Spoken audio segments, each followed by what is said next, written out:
Hey folks, welcome to another Triple T Thursday. For those just joining us, that's Tools, Tips, and Talk, where we'll discuss info for the knife maker.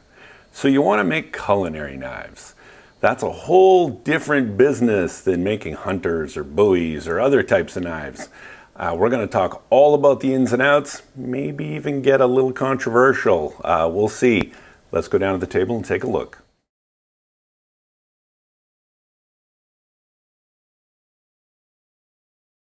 So let's talk about chef knives. There's a bunch of topics I want to cover today. Usage, profile, edge geometry, some grinding tips, and what I consider some bad examples. Before we can talk about profiles, it's important to talk about how a knife is used and what you're going to use it for. Is the knife purpose-built for a specific purpose, or is it more of a generalized tool? In general, Japanese knives tend to be more purpose-built. They have different knives for a ton of different operations. Western knives tend to be a lot more general purpose. You'll see a 7-inch, a 10-inch chef knife in every kitchen used for a whole bunch of different purposes. Here's an image of some Western knives. Besides the obvious bread knife and paring knife, most of the knives are very multi-purpose, particularly the common chef knife. If we compare this to Japanese knives, they're very specific uses. The Santoku being the most probably multi-purpose, maybe the Gyoto as well, but others like the Deba for fish, the Nikiri for vegetables, the Yanagaba for sushi or other things, quite a bit different in their approaches and their edge geometry, which we'll get into. For the purpose of this video, we're going to mostly talk about the generic chef knife. Now, the exact profile, whether it's a Gyoto or whether it's a Western chef knife, it's probably going to be about the same approach. So I'm going to cover it with this Western knife. So just some basics on the profile of just your standard chef knife. Typically, you're going to have this be at least 2 inches, sometimes upwards of 2.5. Length, this is really arbitrary. Some people prefer a 10-inch blade, but many people actually would prefer a shorter blade, like a 7-inch. This one is about 8, so it's kind of in the middle. But especially when you get into women in the kitchen, they tend to like knives that are a little shorter, so don't always make the big 10-inch chef knives. And although this knife has a pretty big handle, most chefs will not hold it like this by the handle.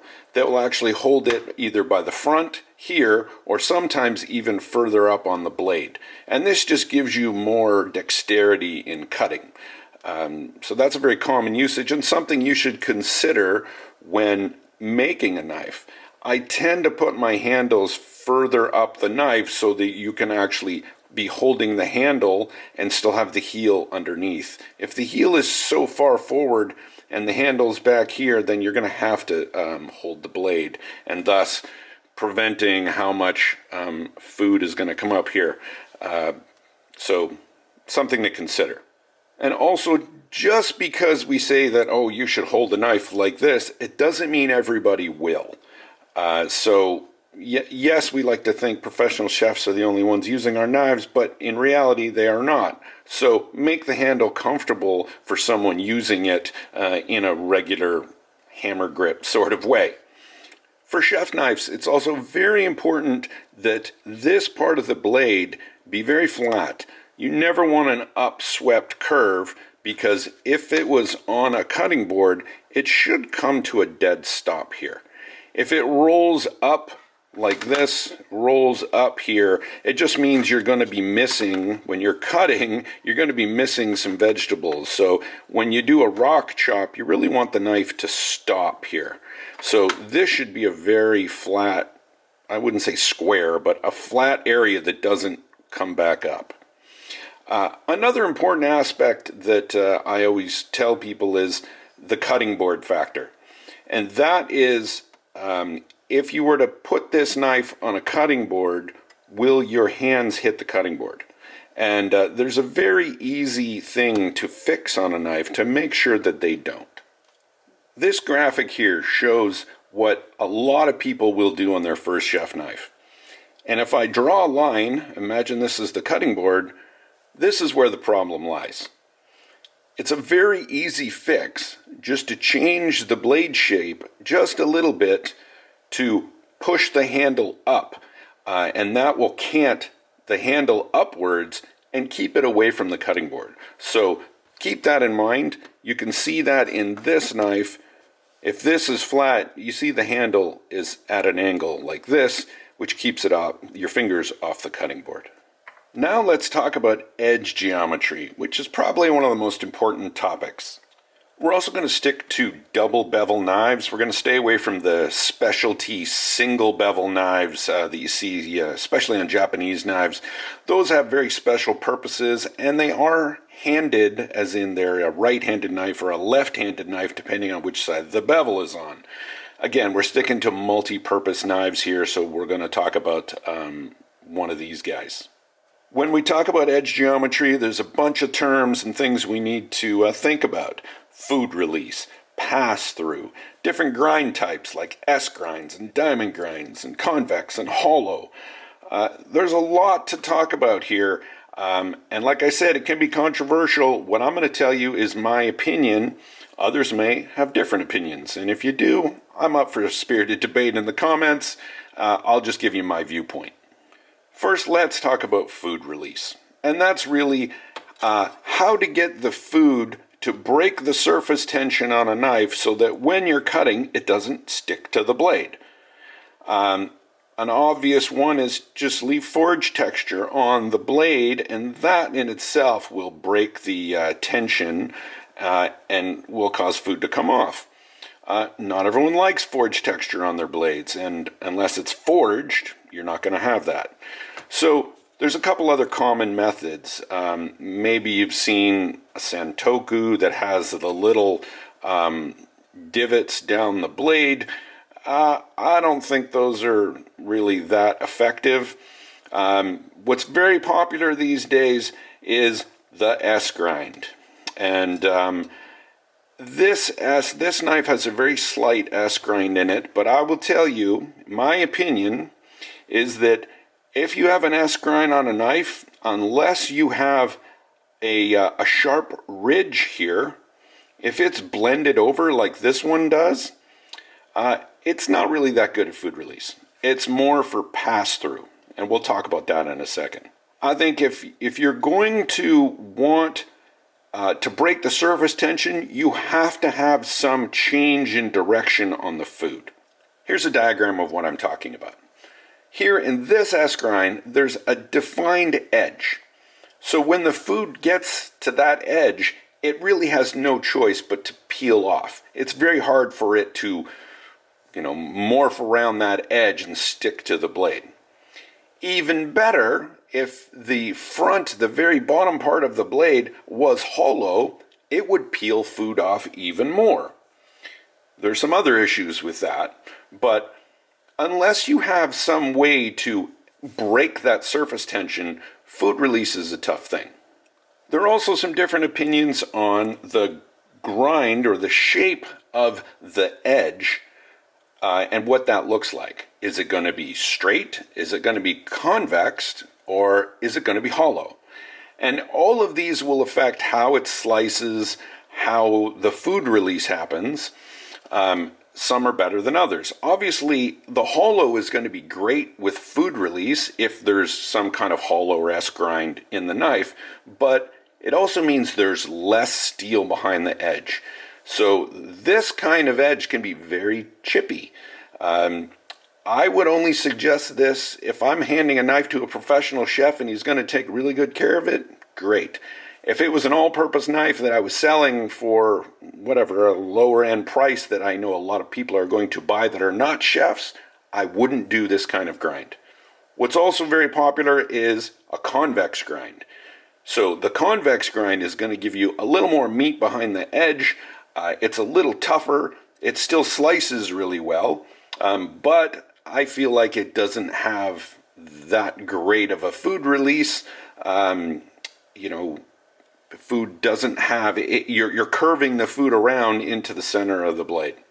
Lastly, if it's a straight edge, that can be maybe fine if there's some hollows on the side, so that you don't wedge into food. You don't really want this like an axe, where it wedges into food. You really need to make sure that the edge is really thin if you're going to do something like this. And I think your biggest issue is going to be friction and pass-through. So let's talk about that. So when we talk about pass-through, we're really talking about how much of the knife is actually doing the cutting, or in contact with the food, has the most friction. And you can see the hollow grind in this one, although I don't think it's that great for food release, it's really good for pass-through, because only this much of the blade is really pushing into the food. This part of the blade, since it's hollower here, it's thinner here than it is right at this edge, okay, because you can see it goes hollow there. Only this thickness is what you're chopping, because the blade is going to get thicker as it gets up to the spine. You're not wedging the whole knife into the food. Okay, so that's what I mean by pass through. This part of the knife is just passing through the food. This is what's really doing the cutting, and the only width here that's really doing anything. This knife has a convex edge, okay, so that should help it push the food out a little bit, and then you are going to have not as good pass-through as this one, but still a great knife and a good cutter. The key here is to be making this one really thin, so you're not wedging into food. In general, for edge geometry, I think the best thing is having very little steel behind the edge right here. Okay, if you can make this nice and thin, then your secondary bevel, okay, is going to be very, very small and thin, and then you're not wedging this like an axe into the food. Keep this really, really thin, no more than 5 or 7 thousandths of an inch before you sharpen it. That's my general rule. Some people even go almost to 0 to less than paper thin at the edge, and that's going to cut even better. If you guys need materials for those culinary knives, go check out Maritime Knife Supply. They got everything you need: steel, abrasives, henna material, you name it, they got it. Another thing to compare on these knives is the heel here. So these two knives are sharp at the heel. And that's a lot easier to sharpen the knife, and it's actually nice to be able to use this. I use this to cut things sometimes. I'm kind of doing radial cuts like this. So I prefer this to be sharp. It's a lot easier to sharpen. I just think it's a lot better. Some of the older Western European knives, like this Henkel, will have a bolster all the way down to the bottom. It's certainly going to prevent you from cutting yourself, but after you sharpen it a bunch of times, this part here, right here, is going to be in further, so your bolster is going to hit the cutting board before this, so it leaves a little gap here, the things that don't get cut. That's a problem. You'll have to reduce the bolster at some point. But I have heard that the use for these and for the French Sabatier knife is more slicing cuts forward, and that's why they didn't care about the bolster. So they were doing most of their cutting out here, as opposed to like rock chopping like you would typically do with these. So now let's talk about some tips on grinding and how to approach grinding a knife like this. So here's one I have in process. I used to show grinding these on the rest, but I've now changed my process a little bit because I think it's a little easier. I will use a file guide, okay, and I will put it on an angle about a 1/4 inch ahead of where my handle's going to be. Okay, well, this edge, quarter inch. And I'm going to take you guys over to the grinder and show you. I want this to be sharp, and I don't want a visible plunge line. I'll usually blend this in so you don't see it. Like on this guy, you don't really see that there's any kind of plunge. It's just blended from the edge all the way in. So I'm over at the grinder. I've got my knife, I got my file guide on here. And the change that I do now is I mostly grind the entire blade on the platen while I'm doing it. Okay, and that gives me a really easy way to make sure that the facet that I'm putting on here is the same. I'm not here where I have, I may be changing the facet, changing the angle a little bit, and I find it's a lot easier for new folks to grind knives where they're grinding the whole thing at the same time, and only when I'm fixing up the heel where I'm actually going back to something like this. Okay, so I typically will grind it most like this. I'm edge up and I've got a center line, and I just find that easier. Then I can switch to the other side, and near the end I will blend in the plunge here and grind down the heel, and then just finalize the edge. And I'll just go up in grits, and that's how I do it, and I find it's a little easier that way. Alright, so let's do some hard comparisons on these knives. So this is one of mine, and this is that Henkel two-man knife. It's actually a very popular knife. They retail for around 140 bucks. So let's just compare. First, let's check the edge geometry. So, and just how thick it is behind the edge. I haven't sharpened this one yet. So let's check about 1/8 of an inch from the edge, and let's just see kind of how thick it is there. So 1/8 of an inch up, it's about 9/1000ths of an inch. Okay, let's check on this one. I don't think it's going to be quite that good. Okay, so 1/8 of an inch, it's 32/1000ths of an inch. So over 3 times thicker than this one. So this one, I can feel the edge, like it feels like it wedges quite well. It's very thick at the edge. It's not a good cutter. If I look at the spine, they're similar. This one's definitely a little thicker. And some people say, well, yeah, but you can, it's got more weight and it goes through food because of the weight. Well, I think that's a terrible explanation, but let's go put this one on the HRC tester. It will leave a little dimple in it, but it's my personal knife, so I don't care. Let's go check what the hardness of this knife is. I know this one is at 60. Let's go check this one. All right, so we're over at the HRC tester. Let's put this in. We're going to test it just up here by the spine. The first measurement is always off, so we're going to take 3.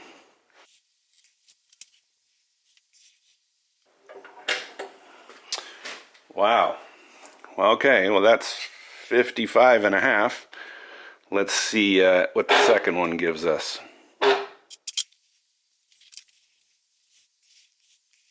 Well, that was a little better. That's 57.5. One last one.